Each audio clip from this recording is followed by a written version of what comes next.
You are listening to episode 270 of the Juicebox Podcast. Today's episode is sponsored by Dexcom, Omnipod, and Dancing for Diabetes.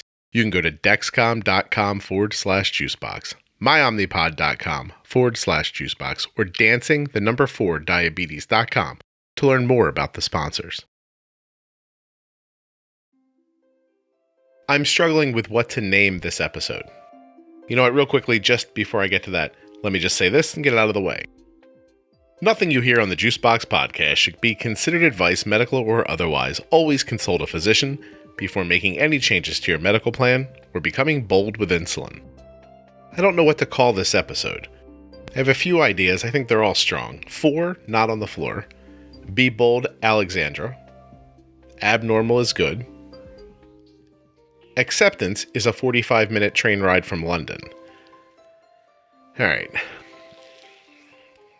Alexandra is a 45-minute train ride from London? It's really long. 4 not on the floor. 4 on the floor.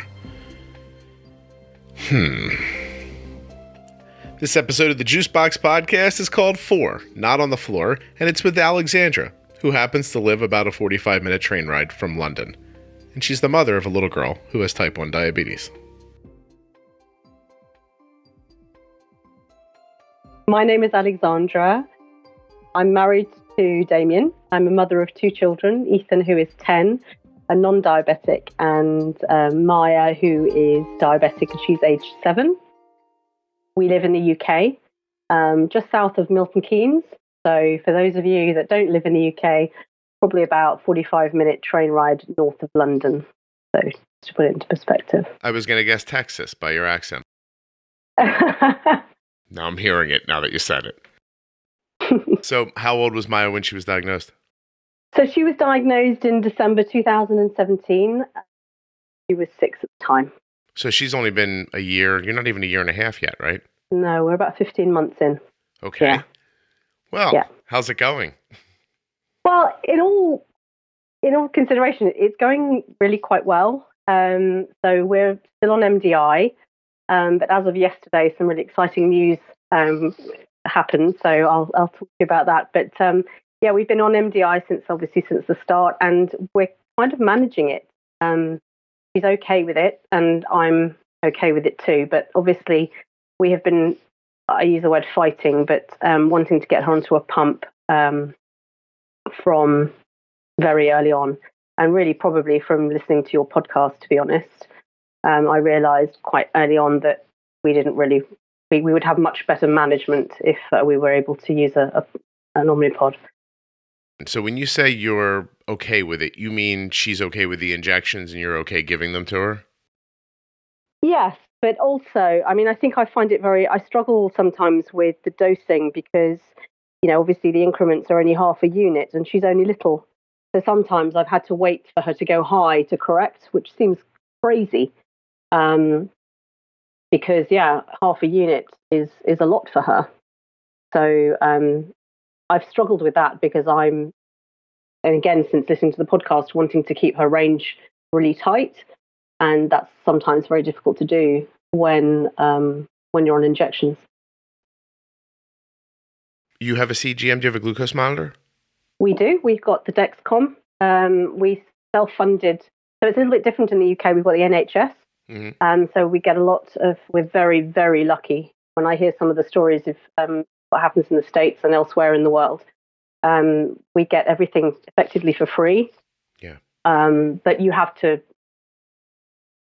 certain criteria that you have to adhere to, obviously, to be able to get certain things. So initially we self-funded the Dexcom. We had the G5 initially. And it was, the way I liken it, it's a little bit like driving on a motorway in torrential rain and your windscreen wipers don't work. And then suddenly we got the Dexcom. You can see a little and better, the windscreen wipers started to work. And that's it's excellent. Just like someone had turned the lights on. Well, that's cool. I'm glad. How long have you had that? So probably a year. We tried the Libra to start with, which she absolutely hated, as did I. And then, the Dexcom's probably March or April of last year, so quite quickly. I have a question about honeymooning. Okay. Do you still feel like at that moment you're getting some functionality from her pancreas? Do you know what? I have no idea. We've never had a moment where she hasn't needed insulin. Okay. Yeah, there's never been a moment where we've gone, oh gosh, she's definitely in the honeymoon period. I have never even felt it. When she was diagnosed, what was her blood sugar level at the time? So I've printed off the conversions. She was 33, so she was over 600. Okay, so high. And do you think, looking back, did you figure this out like right away, or had it been going on for a while before she got diagnosed? Yeah, I mean, hindsight, isn't it such a beautiful thing? I think she definitely had some pretty severe symptoms probably 2 weeks before she was diagnosed. But thinking back on it, I think she probably was in trouble beyond that. And it hurts me to think that, I didn't pick up on it. But, like so many people, I knew nothing about type 1 diabetes, absolutely nothing. And it makes me chuckle now to think how, I did the usual Googling of symptoms and it came up with diabetes. And I said to my mother-in-law, I said, oh, do you know, Carol, I think she might have diabetes. And my mother-in-law went, yeah, she probably does. And we kind of went, that was it. And I in my head, I thought I know it sounds so crazy now when I think about it and when I hear myself say it, but I just thought that we'd have to change her diet and she'd need some, I don't know, medication or something. I had no clue at all. And it was only when we went into the doctor's surgery and she had a finger prick that I realized the severity of it. And when we got into hospital and, she had her first injection and I was just like, oh my God, this is big stuff. Yeah. You were just planning on like throwing away like Oreos and they're like, wait, here's the insulin and the needles. You're like, whoa, hold on a second. Yeah, exactly. I feel so embarrassed that I knew nothing about it. But then, why would you? So many people know nothing about it. Mm-hmm. And I can see that in my immediate circle of friends and acquaintances that people just don't understand it. At the end of this episode, there will be detailed information on how to get tickets for the 19th annual Dancing for Diabetes show being held on Saturday, November 9th in Orlando, Florida. Check it out. Yeah, there's no real reason to. I mean, to be perfectly honest, there's a zillion diseases in the world that I have no concept of. And you would have no reason to either. You didn't listen. You had a son, right? And he was. Yeah, I mean, you had kept him alive for 8 years or so, and everything was going pretty well, right? And then you're like, well, we'll just do it again with this one, and then we'll sell the house and get divorced, and we'll die. We're gonna live our lives, right? And exactly. And then something like this pops up. You shouldn't be looking for. I would hope that you could find a way to forgive yourself, because I think everyone feels like that, but at the same time, it's not valuable for you to hold on to. No, exactly. Yeah. On. But and that's one thing I must say I'm very keen to, in the smallest way that I can, give, I guess, my immediate network some awareness of what type 1 is about, because I do feel it's vital that we do educate people, because there is this terrible misunderstanding of what the disease is and the comparisons between type 2 and type 1 all the time. Yeah, and a lot of the things mimic other stuff, and then doctors say things like, oh, they're just, they have the flu, or they have this, or they have that, and then some people keep getting sent home and are lucky to even end up getting diagnosed and not, absolutely losing their life to a misdiagnosis. So I understand. Well, before we move forward, are you wearing Apple wired headphones? Yes. I can tell because every once in a while I think the microphone's rubbing whatever shirt you're wearing. Right, I'll pull it away. It's not a big deal, but if you could, I think probably the people listening can't hear it, but I hear it, and then I start thinking about it. That's okay. I don't think that, I'm hoping that's not ADHD. I think it might just be that I'm concerned that the podcast sounds good, but it sounds like little like wind chimes far off in my ears, and I'm like, what? Oh, okay. Oh. Anyway, okay, so let's go backwards a little bit.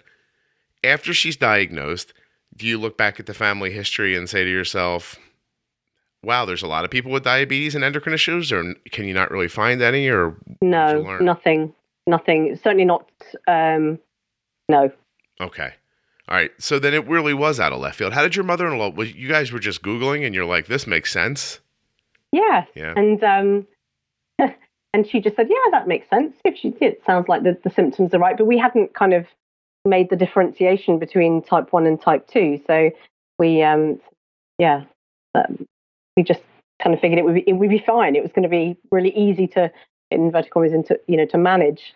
And of course, when we realized that, yeah, gosh, we're going to have to inject this child with insulin several times a day and prick our finger several times a day. And wow, this is going to be a real life change. And it has been a life change. But I think you go through several stages, don't you, of sort of denial and then grief and then I don't know what. And I think we've just come to a place now where it's just acceptance. And this is our new normal.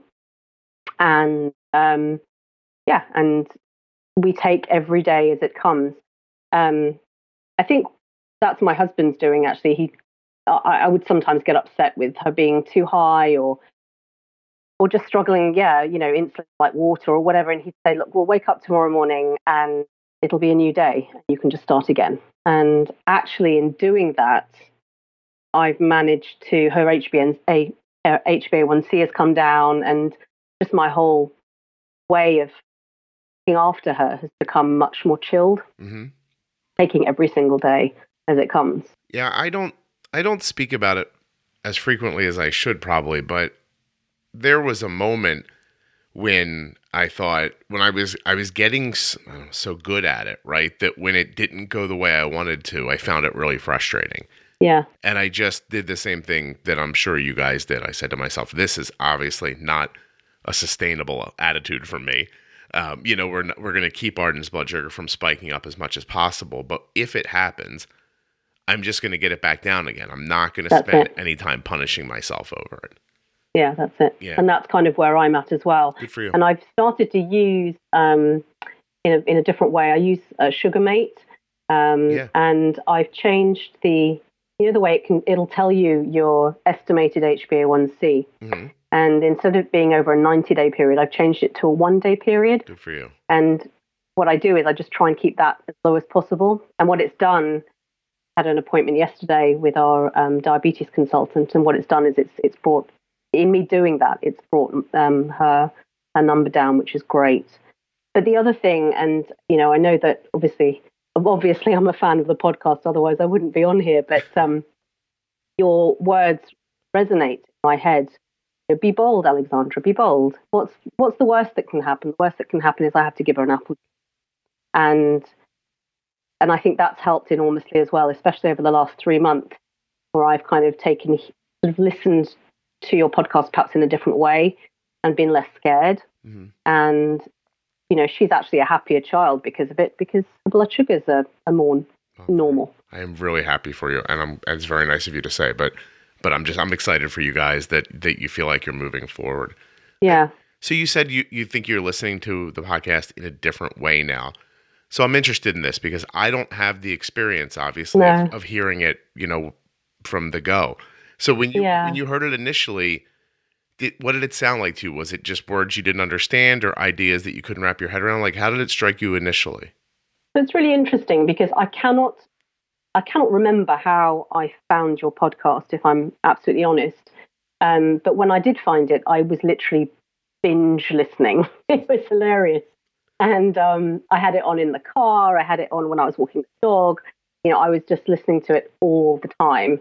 And because Maya is on MDI, and at the time, she wasn't even on Dexcom, like a lot of it was just a lot of jargon, and I guess some of it just went over my head, but some of it must have been sinking in.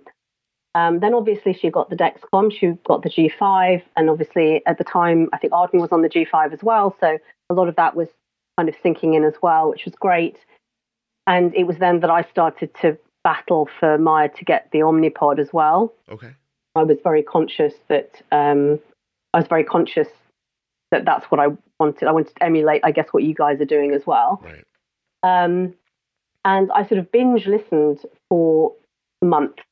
And then I stopped.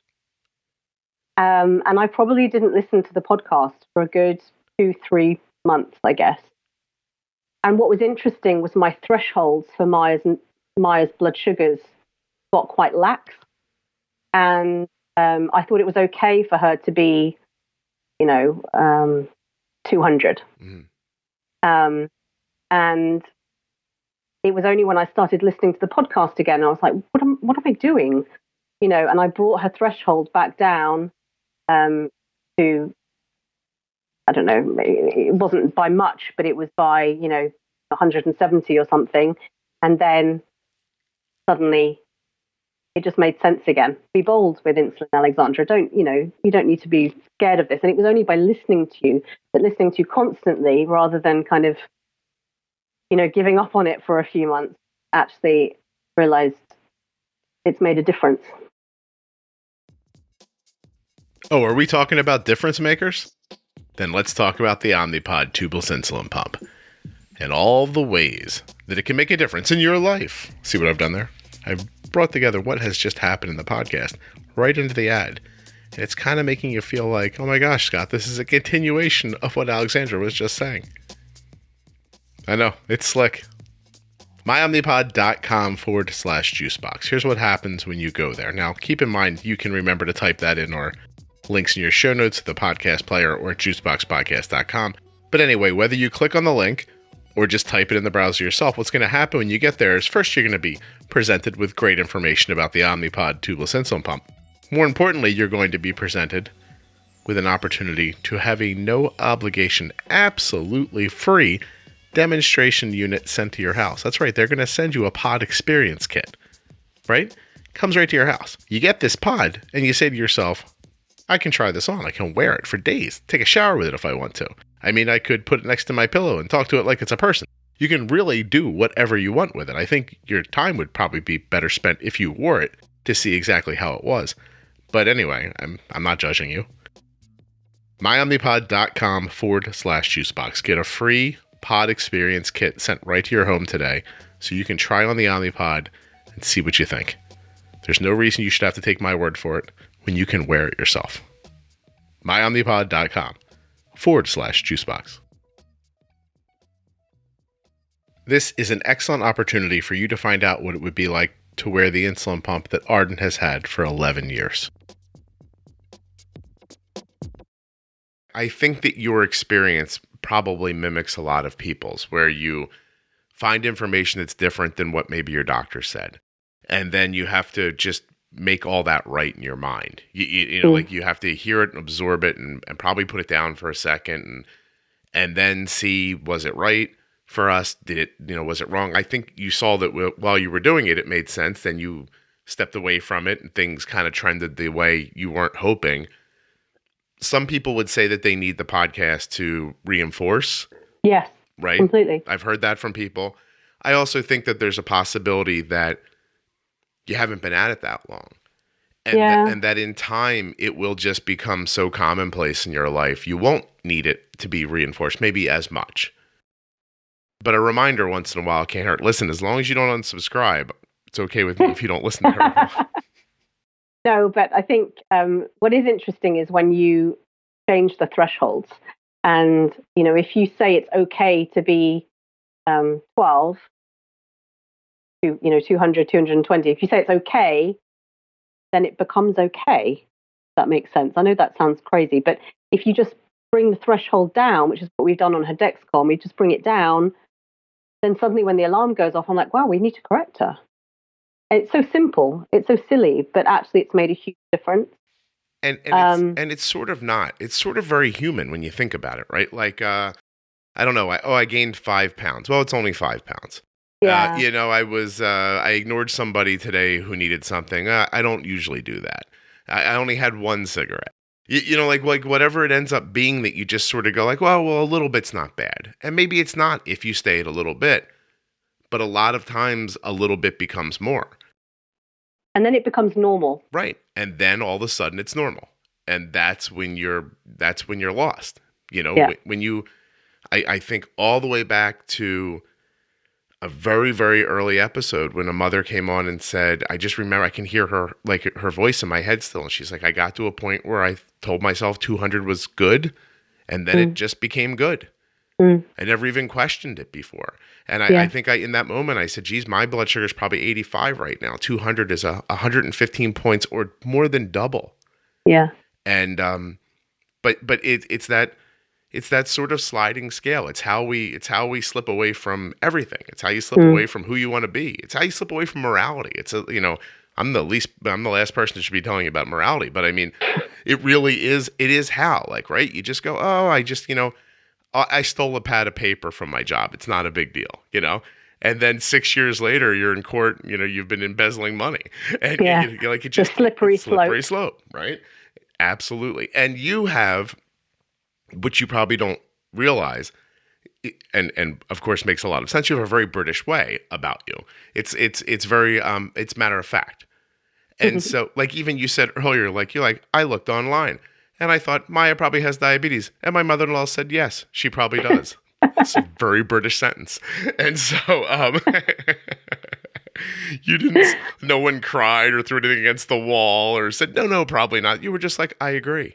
And so, and so there have been tears. Go ahead. I'm sorry. I didn't hear you there.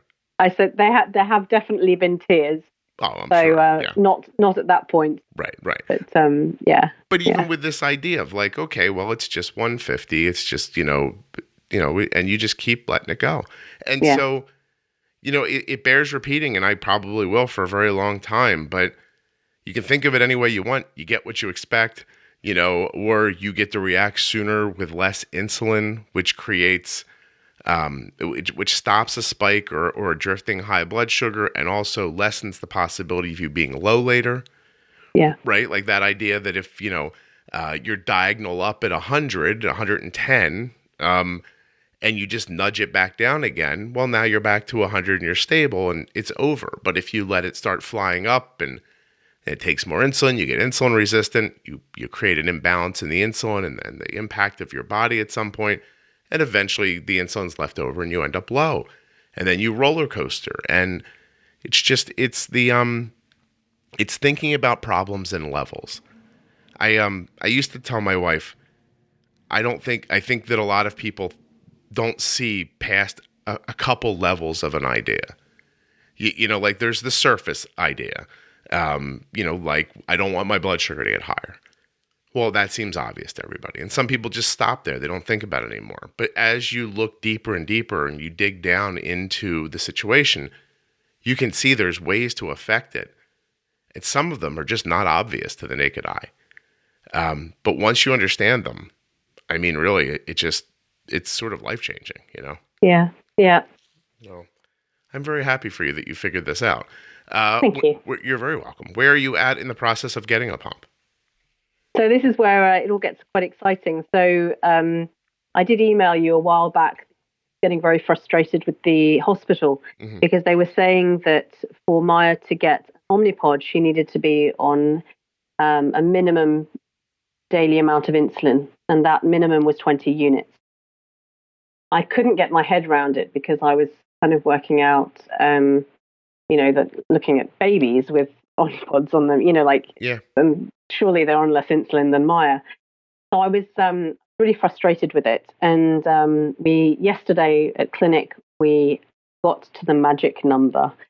So we're now at 20 units a day, which means that literally tomorrow we're going back into London and she's going to have a pump fitted and we're doing pump school next week. So it's really exciting because you're talking about, bumping, double arrow up at 10. I can't correct her at 110 because half a unit at 110 will send her too low. And that's what I'm excited about with an Omnipod, because I'm going to have just that much more flexibility in being able to really nudge her blood sugars so that we don't have high highs and low lows. Plus, you're going to have control over her basal insulin, which is going That's exactly right. Is going to affect those things. So I'm very excited as I hear you saying that, because I know the person from Omnipod who had to relocate to the UK to to get things going over there. And I bet you if he heard that, he'd be really excited for you. Yeah. So we think we have them in the States as well. I think they're originally from the States, but we went to a Friends for Life conference in up in Scotland in October, and we met a whole load of guys from Insulet, and we were very keen to get cracking with it. The whole family tried the demo pod on and had the demo pod on for a couple of days, and so we're really excited about it, and I think it's going to make a huge difference to how we live with diabetes. Interestingly, the jump from the G5 to the G6 with the Dexcom was exactly the same. Damien turned around to me and said, it feels like she doesn't have diabetes anymore, which is a crazy thing to say. But even the fact that we weren't having to finger prick her made a huge difference on a daily basis. Oh, I think especially in the beginning. I think the testing in the beginning is the most visceral part of it, except for maybe the fear of the lows. Do you know what I mean by that? Like it's the stabbing with the needles, it's the poking your fingers, it's the so invasive. Yeah, that's the stuff, right? Yeah. So invasive, and I think that's made a huge difference to her. And we another app that we use is My Sugar, which is a really cool little app, and put all her carb ratios and stuff in there, and it has this like little diabetes monster that does dances every time you put blood sugars in. And Maya loves it. Good. And that's helped enormously as well. We just use that instead of doing a finger prick and looking at the meter. We just use this app. It's so cool. It's so cool. Now there's so many advancements I've never seen. I don't think I've ever used My Sugar, but I know about it, and I just think that there needs to be more things like that so that people like you can find what works for you. Yeah, there's somebody who doesn't need it, somebody that does need it. And by the way, Get Cracking is a strong candidate for the title of this episode, just so you know. Get Cracking. Yeah. It could be. You never know.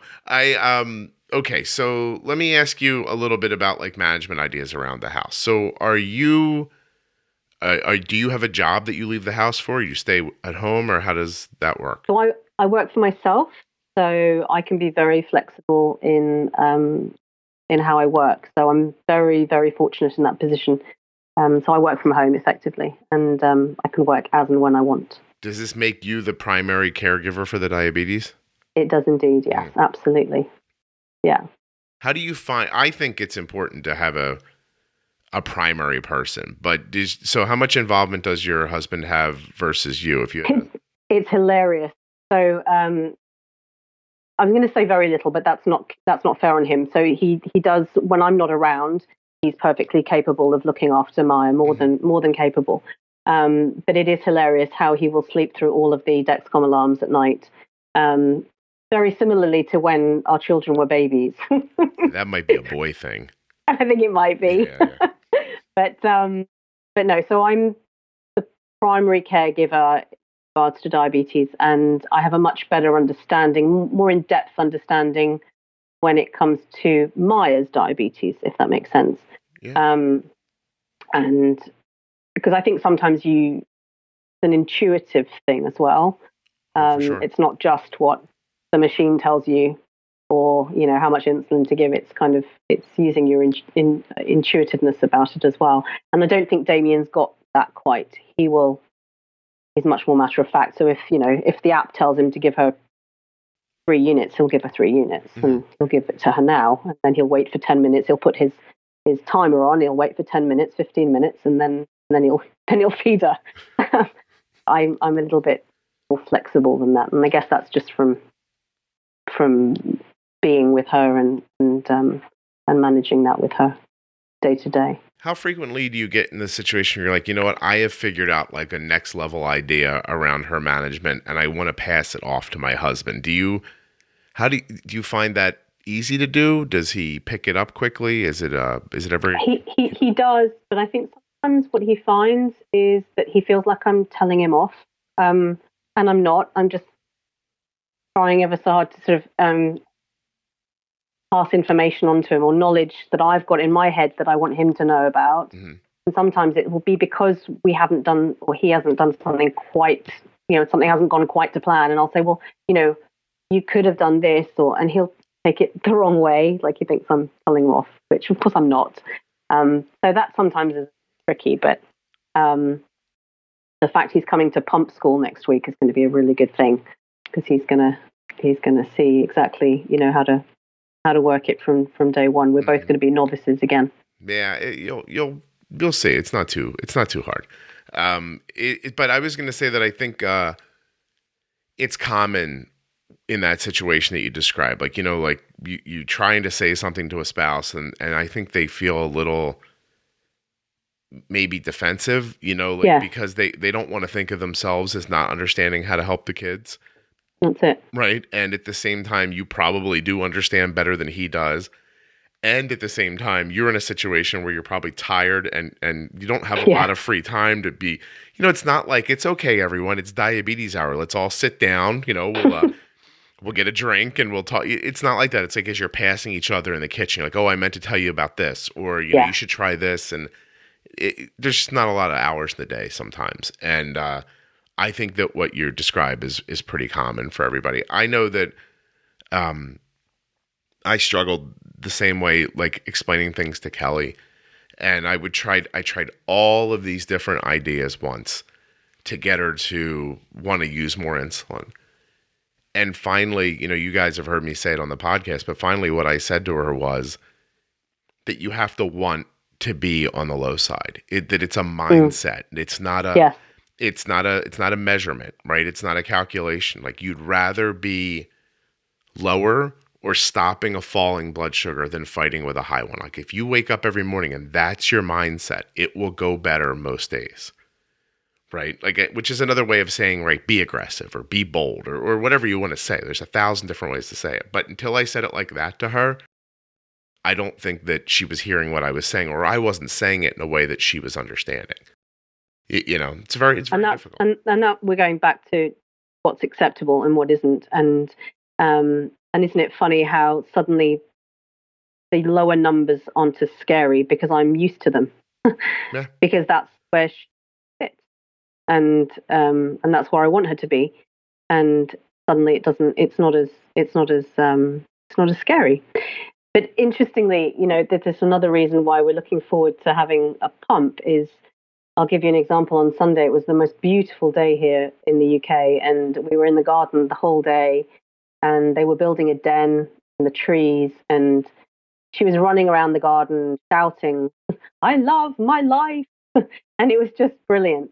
She had 6 hypos on Sunday, and all I wanted to do, sort of giving her sipping, she was sipping Lucasade. I don't know if you have that in the States. It's like a sort of sugar drink, and I kept on sort of giving her 10 milliliters here, 20 milliliters here, and all I wanted to do was shut her basal off. And of course I couldn't do it. Better reach inside and tell that slow acting insulin, can you just not working. Give up for a second, please? Help us out. Well, to your point, and to expound a little bit, 2 nights ago, I have no idea why, but Arden, just didn't need as much basal insulin as she usually does. And I, she had a snack around 8 p.m. I bolused for it the way I normally would. She got on the lower side, like 70, 69, 70. She kept trying to go low, and I kept trying to get her back up again. And it got to the point where I had to, I think I did a temp basal decrease, almost like 50% for like 4 hours, from like 10 p.m. till 2 a.m. And that kept her good all night long. But last night, at the same time of night, when she asked for a snack, I still did what I thought was right. I didn't say to myself, well, she was low yesterday, so I'm going to be a little less aggressive here. I did exactly what I thought was right. And it ended up being okay. I don't know why one night to the other it changed. It sort of doesn't matter to me. Like, what matters is that if I would have been scared on day 2 because of what happened on day 1, then her blood sugar on day 2 would have gone way up. Yeah. So I thought, okay, I'd rather be low than high. So I'm going to keep doing what I know is the right thing to do here. If it doesn't work out for us, then we'll deal with it. But I'm not going to let her get high over it. Yeah. And what interestingly as well is I'm not scared of a 70 anymore. Good. And again, that's from the podcast. When she was diagnosed, what was it? I think the phrase is 4 is on the floor. So basically, anything under 4, so anything under sort of 73, wow, get on it. And then they were saying, you've got to give 15 grams of sugar, a fast-acting sugar. And so you do that, and then she'd go super high. And I was just like, this is ridiculous. Mm-hmm. It's funny how they educate you. It's sort of the blanket education for everybody. Yeah. Yeah. They can't really do much else. But. Right. I mean, it's the don't die advice. It's just like, well, look, really. And by the way, this is interesting. This is going to be a little aside. So 4 is on the floor is obviously somebody said to you about a blood sugar being 4 means really low. Yeah. It's also a musical term, and it's sort of a slang term for older car situation. And I don't know, does that exist there? A 4-speed transmission with the shifter on the floor. I think that's from like the 1950s. That's funny. Right? But it's also a rhythm pattern in music. But when you said that, I was like, I bet you that means something completely different here than it does there. Yeah, 4 is on the floor. Oh, yeah. That's excellent. And now a strong contender for the title of the episode.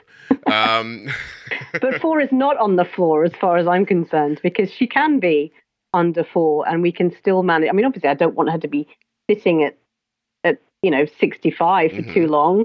I want to bring her back up, but quite happy for her, to be under 4. Yeah. If, I'm not scared of it.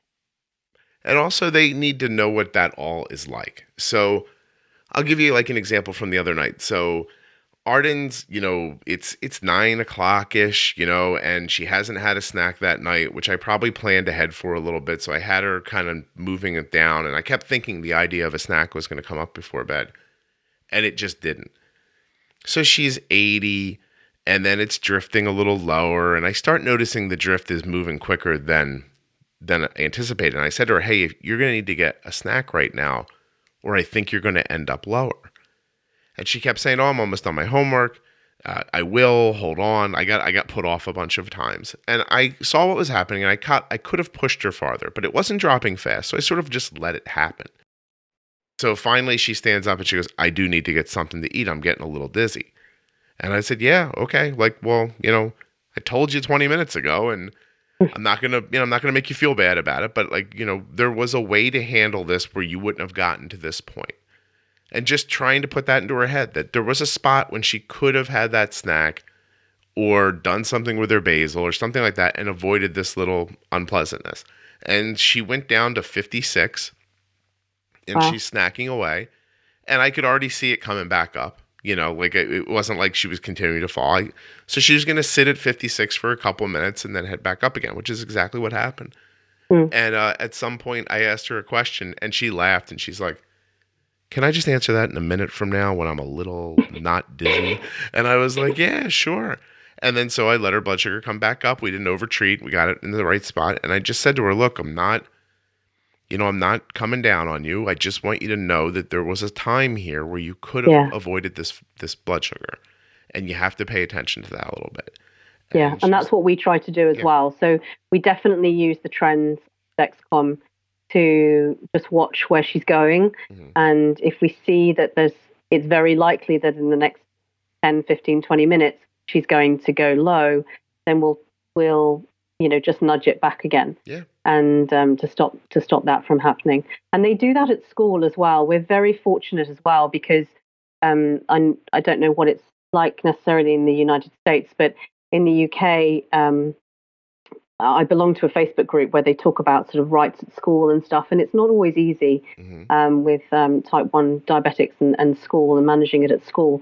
And we're very lucky in that both of our children go to an independent school, a fee-paying school. So there's a nurse or a matron at the school, and she's fantastic. Her brother is type 1, so she's always right from the start had an understanding of how to manage it. And we're on WhatsApp the whole day. So she and I will be communicating via WhatsApp and talking about how we look after her. And actually at lunchtime, she'll send me a photograph of her food, and I'll carb it, and then they'll do the injections and such. So we've been really, really lucky at school. Yeah, you're working in concert. That's excellent. On a medical level, it's been fantastic.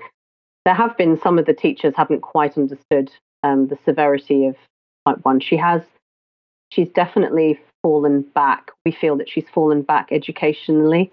That perhaps, some of the highs have meant that she hasn't taken in the information as well as her peers, and so that's been a little bit tricky. Does she leave the room frequently? Less so now, where the matron will go in and put pour Skittles on her desk if she's too low, or right. Again to nudge her blood sugars. But if she's high, she'll have to come out of the classroom to have her injection. They won't do it, obviously, in class. Do you think once she has the Omnipod, will she just walk into class and give her insulin there? Yes.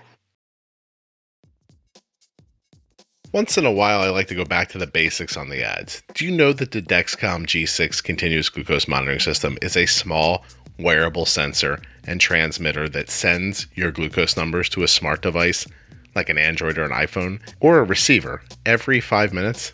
It's completely easy to wear and easy to use. Did you know that? See, sometimes I'm just like, get a Dexcom.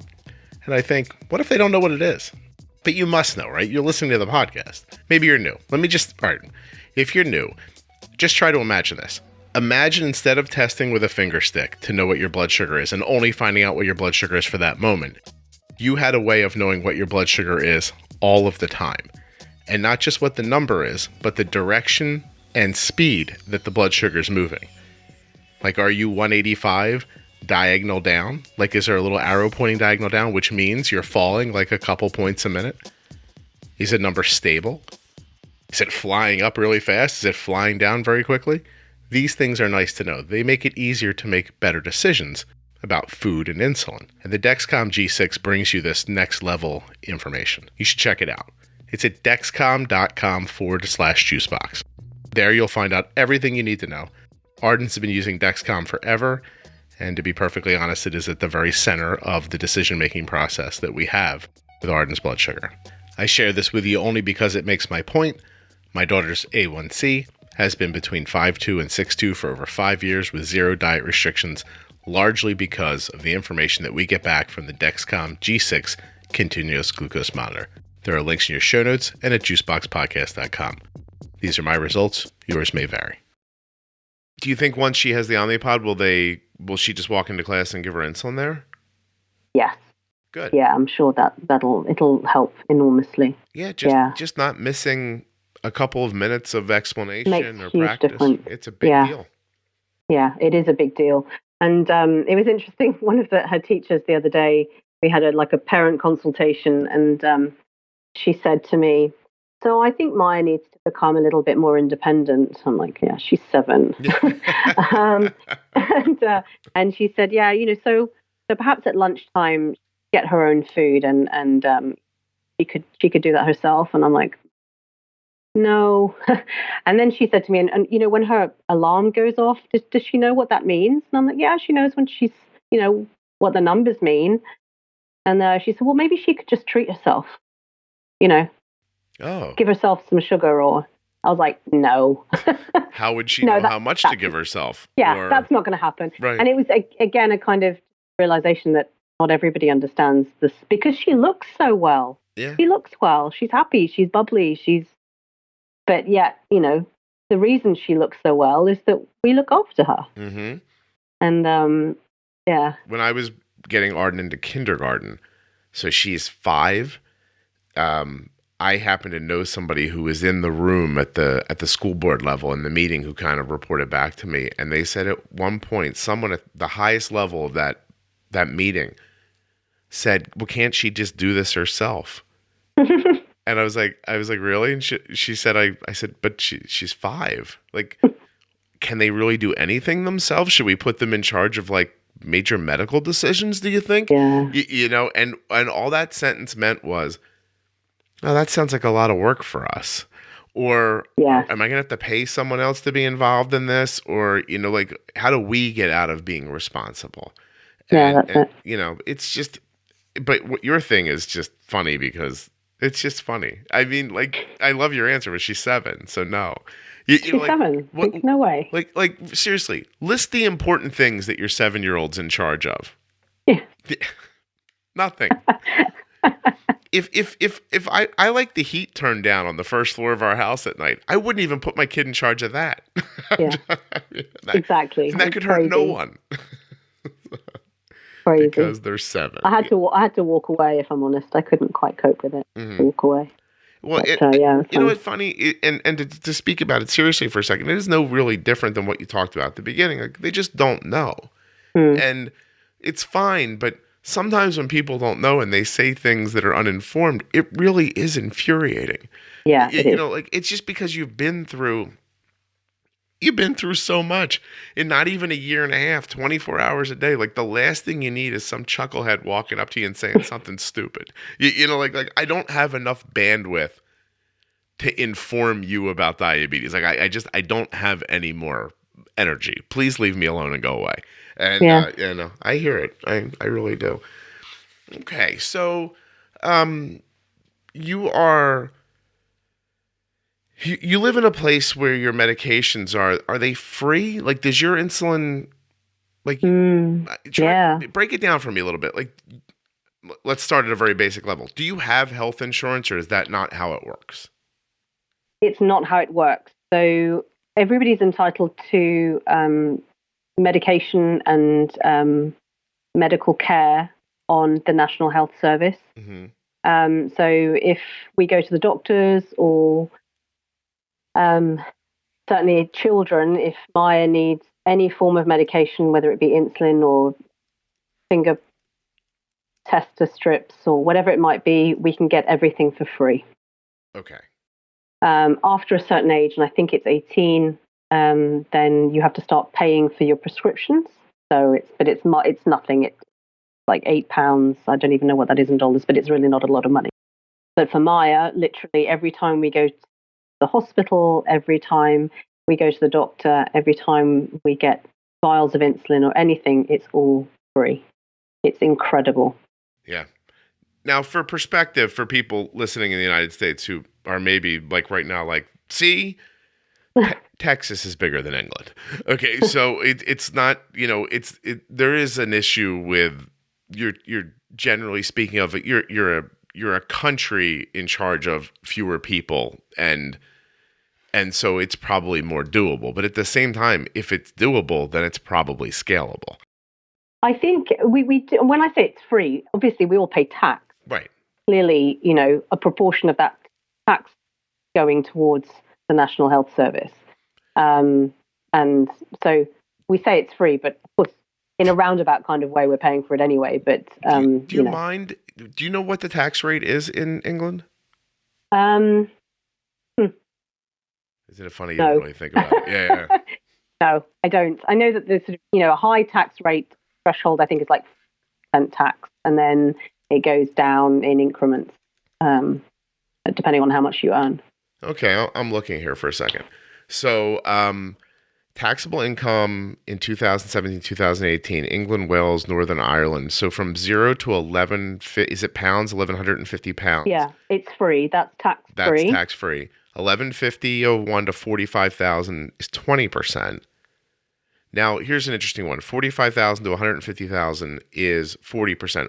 Can you put 150,000 pounds into American dollars for me? On the spot, Scott. Hold on a second. I got the internet. Hold on a second. Hold on. 150. Get XE up. Okay, 150,000 pounds in dollars. I mean, that's a big salary. Okay, so 15,000 pounds is like $19,000, and 150,000 pounds is like $200,000 a year. But I think that's important to note, right? Is that at $200,000 a year in England, you're being taxed at 40%. I'm going to guess, because a lot of two-income households around here might reach near $200,000. I think here you maybe only pay 25 to 28%. Oh, well, there we go. Right? And so it is interesting, isn't it? Like, I get it for free, except you gave away 10% more of your income than some other people. So That's it. Yeah. And of course, some Maybe people you don't are want using it to be free. that's right. And some people are using the medical system a lot more than others. You know, it just so happens that I have a daughter who's type 1 diabetic, so we're at the hospital every 3 months. And you get benefit from it, yeah. And we benefit from it. But of course, if I had 2 healthy children, and obviously myself and Damien completely healthy, then, you know, we're not using the NHS as much. So, you know, it swings and roundabouts, isn't it? But let me get your opinion for something, because you have a unique perspective, right? Like, and I don't know your income, and I'm not asking it. But let me say this. If you found yourself paying 40% of your income, you didn't have children who needed the health system, or you didn't need the health system. Now that you know what it's like to live with diabetes, are you okay with that? Like, are you happy to think, well, there's someone out there who really needs it, who's not being impeded, who's not being, who's not losing their livelihood over this, like they can just walk into a place and get the insulin they need? Like, does that make you happy, or does that make you feel like, oh, I wish I did have some of my money back? It's a really interesting question. And I think now that we've got a child who needs that healthcare, obviously, you know, it's a given, isn't it? Of course. But there are people, unfortunately, that do take advantage of the fact that it's all free. And I think sometimes, perhaps, for the minor things, will make an appointment to go and see a doctor, when in fact they don't really need to. And I think that happens a lot more. I actually grew up in Belgium. I spent the first 30 years of my life in Belgium, and there, it's not free. So you have to pay into a kind of a medical system, and you pay every month. And so when I came to the UK, I was so grateful, goodness, you know, because it was so different to what I was used to and what I grew up with. So, but yeah, I mean, you know, it is outstanding. And no hassle, by the way, coming from Belgium to the UK. The UK doesn't shake you down. You're here and you get services. It's complicated. My parents are both British, but I was born and grew up in Belgium, so I've got a British passport. You are British, okay. Yeah, you don't have to tell me it's complicated. Sometimes I flip on and I watch your politics sometimes, and I'm just like, that's complicated. I don't know what's happening. We don't know what's happening either. We just hope it won't happen, and it'll be fine. Sometimes I sit there, I'm like, well, that woman just got done speaking, and I think that old man's going to yell at her now. And like, let's wait and see what happens. And then he stands up and he yells at her. I'm like, I don't even know why he's upset. And it's pure entertainment. It really does seem like a soap opera. But what is scary is pure entertainment, but it's actually reality. So that's kind of what is scary at the moment. Mm-hmm.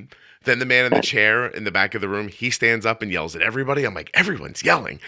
So he's our local MP, Burko. So yes, he's the speaker when he tells everyone to be quiet. They really do shut up, by the way, when he says it. Yeah, they do. Yeah, it's fantastic. If no one's watching funny. Parliament on television, really, it's worth a couple minutes of your time. It really is a good time, honestly.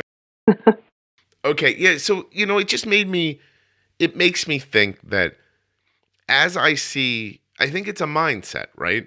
And I do wonder how much of that mindset comes from the perspective of diabetes, because as you get older, generally speaking, if you're lucky, you do a little better, right?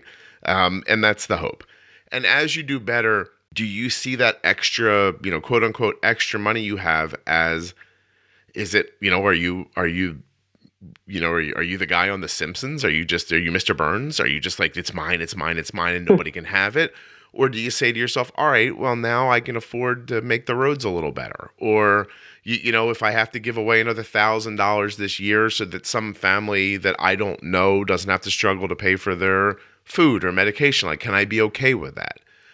It's a mindset, really. It is. And I think, you know, I as I've got older, I think you do have to come from a place of contribution, and I do believe that what goes around comes around. So I think I don't think it's a bad thing. Yeah, and isn't it interesting when it's medical, right? It's you either have that perspective or you don't. You don't realize how lucky you are not to have it. You don't realize how lucky your ignorance is when you say, "Oh, let them pay for it themselves." Exactly. You know, like, right? You know, any person, you know, any working person has an income that's probably barely getting them by. And then if I just show up one day and say, okay, now there's, $4,000 more of cost this year for you. Well, I didn't have an extra $4,000 to begin with.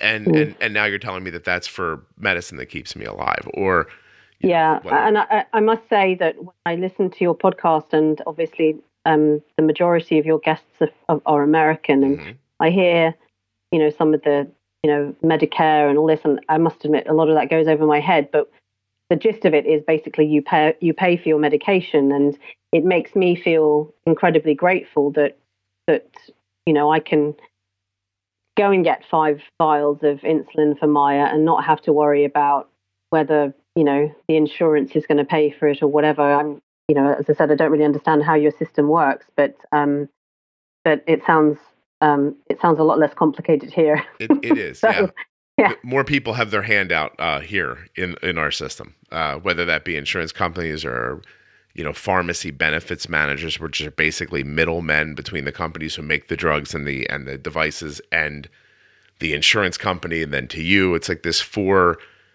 4-pointed star of everyone has their hand out, and you're the one paying everybody. You pay the insurance company, you pay the benefits manager, you pay the pharmaceutical company. You're paying those 3 people to get your stuff. So, and having said that, with what's going on in the UK and Brexit, there have been some concerns about the availability of insulin in the UK. Yeah, no, that has been a concern, and obviously when you bring it up at the hospital, they say, "Oh no, don't worry about it, it's fine." But it is a concern, of course it is. Well, you're going to be fine because you have yelling man with hammer, and sad lady taking care of the whole thing, as far as I can tell. It'll be fine. It'll be fine. It will. Yeah, everything's going to be great. There's obviously a lot of common sense in the way your healthcare is handled, and I don't think that we couldn't use some more common sense. But I think as long as people are making money at it, they're not going to let go of their revenue stream. That's capitalism. So we'll see. It's all ever changing. It's always a big fight. And I think as long as most people are covered, they're not gonna change anything. They won't change it. Yeah. No. Yeah, if they're gonna be okay with that. I don't know what the number is. I think it's 8%. Is it 8% or something? There's like this low percentage, when you look at it numbers wise, but there are people who can't afford insulin. So yeah. I think if one of them can't afford it, that's a high percentage. But that's not how they view it. That's not how business looks at it. Right. That's exactly right. Okay. So Maya is doing great. She's, it sounds like you're doing terrific. Your husband's learning. He's coming along. He so is. He is. Do you ever look at your son and think, oh gosh, is this going to happen to him? More so at the beginning, like, oh my goodness, I have to come here. You're tired. Come here I'll do a finger prick test. Right. Poor little lad. And although to be fair, he'd come to me and say, "Mommy, I'm feeling tired," or whatever, and can I just test my blood sugars? So, but if it happens, it happens, right. Which is quite a pragmatic way of looking at it. Mm-hmm. There's not much we can do about it regardless. Right. We have tested, done the trial. So he's had his blood sugars, not his blood sugars, he's had blood taken and tested for antibodies. So we will, that's it, TrialNet. Mm-hmm. So we'll do that every year. It's come back negative. But we'll do that every year. But to be honest, even if it came back positive, I mean, what help does that give you? I know what the signs are anyway. Right, so, right. Yeah, right.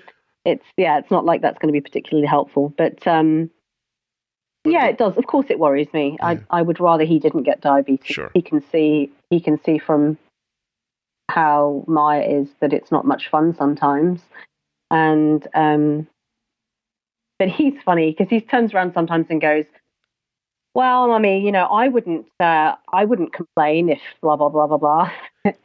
And I'm like, yeah. He's just looking for a way to show up his sister. That's all. Well, wait till you see it. They're right at the good distance. They're like 3 years apart. Wait till you see how that goes over the next decade. Yeah. Oh my gosh. It's just sometimes it's my kids are pretty good with each other, and yet when they go with each other, you're like, oh, it's exhausting. Just Shut up. Yeah. I think what saddens me slightly is that Ethan has just come back from an amazing week of skiing in France with his school. Mm-hmm. And that obviously was a very easy decision, and off he went, and he had an amazing week. And I didn't even think twice about how much fun he was having. But I know that obviously when the time comes that Maya wants to go off on a ski trip with school, things are going to be, somewhat different. And that saddens a bit, because although she is a normal kid, Mm-hmm. there are still so many things that we have to plan. And that's all. It's just, you can't be impulsive anymore. That saddens me. You can't just throw your hands up and be like, let's do it, and we'll figure it out as we go. Like, exactly. Now you have to figure it out before you go. Listen, you just made me think of, Arden's just a freshman in high school. She'll be 15 this summer. But she's, been talking about being involved in fashion for most of her life. And she said to us, like, offhandedly the other day, would it be okay if I went to college in France? And I think we'll look after her. Yeah, and I was like, and I said, yeah, sure, of course, that'd be fine. Like, we were just all like, well, of course. Meanwhile, if she didn't have diabetes, I'd be like, that sounds expensive, so no. But but I just said yes because I didn't want her to think that because of her diabetes, I was considering that she couldn't do it. Yeah. Right. I don't know what she'll ever do, if that'll be what her focus remains. But I just didn't feel like saying no was a good idea. I was just like, oh yeah, absolutely. Because I think she was sort of mining for, am I going to mention her blood sugar in this? And I'll tell you, this is where, at the moment, I just sit back and think, oh, that Omnipod Horizon will be out, in a year or so. And that's it. That algorithm will be okay. And then, we'll be able to manage the rest, over distance. I have to tell you that 2 weeks from now, we're planning on going out to visit my son at college and watch him play baseball. And Arden just said, my friends are having a party that day, it's a birthday party and it's a sleepover, and I'd like to go to that. And so I just did the math in my head real quick, and I was like, yeah, that's fine. That'll be okay. And I'm talking about driving 3 hours away from my home. I can't just get back. Yeah. But I think I can do it. I think that the stuff we talk about on this podcast and the technology we have, I think I could do it. So, so I said, okay, we'll try. Well, if she, how about she comes to London instead, and then we'll look after her. Well, listen, I'm up for that. Thank you very much. a diabetes exchange program. I was going to say, then we'll send Maya over. Does Maya need to know about pharmaceutical companies? Because I live in New Jersey, so that's pretty much all I can tell her about from here. Pharma companies, banks, and I can tell her about The Sopranos probably. So very cool. Well, Alexandra, this was really great. I really appreciate you coming on. I realize for people, you should know that we had to adjust. You had made an appointment to be on the show, and then there was I think Maya had a class trip to a zoo or something, right? That's it. Yeah. And I lost track of that fact and ended up like Skyping you while you were at the zoo. That was very funny. And you were like, "That's like, not it's the wrong day. It's the wrong day." Do you remember what animal you were looking at when I called you? Well, it wasn't actually the zoo. It was the National History Museum in Tring, which is a great little museum. And I think I was with the stuffed lion time. I apologize. As soon as you said it, I thought, oh, that's right. This is not the correct day. But again, for any of you who don't know me, that I get this podcast up every week is an absolute act of God. So, and we thank you for. Well, please, you have no idea how counterintuitive it is to my personality that I do this on a weekly basis. But thank you very much for coming on. Thank you for having me. Oh, it was my pleasure.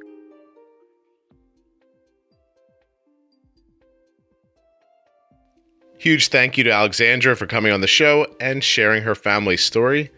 Thank you also to Dexcom, Omnipod, and Dancing for Diabetes for being such steadfast sponsors of the show. Please check them out. Go to dexcom.com/juicebox, myomnipod.com/juicebox, and of course, dancing4diabetes.com. Actually, let me tell you a little something more about Dancing for Diabetes while I have you. Dancing for Diabetes has an annual showcase in Central Florida for dancers that has raised nearly, listen to this, $500,000 for type 1 diabetes research.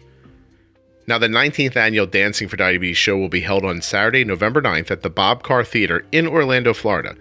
Tickets for the show range from $15 to $35 each, and they may be purchased online at www.drphillipscenter.org.